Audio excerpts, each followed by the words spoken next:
dernier des 4 grands imams les plus connus. Voici son histoire si tu ne l'as jamais entendue.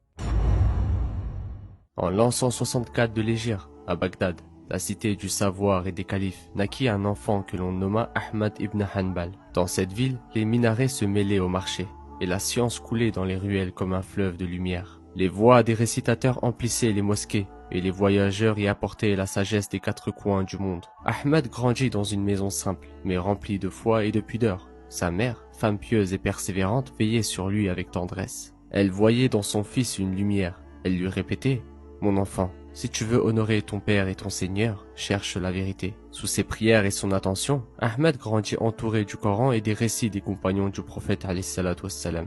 Très jeune, il se mit à mémoriser les hadiths, les paroles du messager d'Allah, qu'il récitait avec émotion et respect. Il passait des heures à lire et à étudier, entouré de parchemins et d'encriers, cherchant dans chaque mot une trace du messager.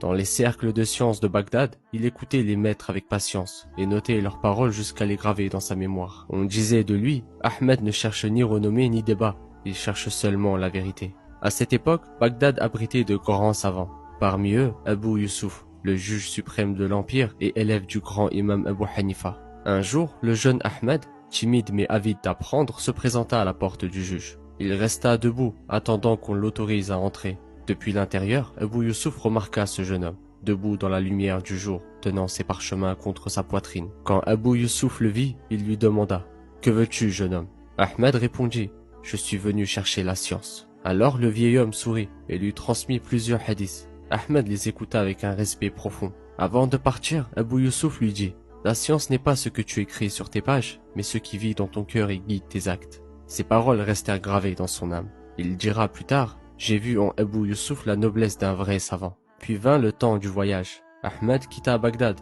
le cœur brûlant de soif de savoir. Il partit à Koufa, à Bassora, à la Mecque, à Médine et jusqu'au Yémen, portant ses parchemins comme un trésor. On disait de lui: Ahmed parcourt les déserts pour un seul hadith. Et il répondait: pour une parole du messager, aucune route n'est trop longue. À la Mecque, Ahmed rencontra l'imam al-Shafi'i, maître en sagesse et en méthode. Leur rencontre fut une bénédiction. Ahmed y trouva l'équilibre entre le hadith et la raison. Il écouta, notait, et parfois les larmes lui montaient aux yeux. Al-Shafi'i disait de lui: je n'ai laissé à Bagdad personne de plus pieux et plus sincère qu'Ahmed ibn Hanbal.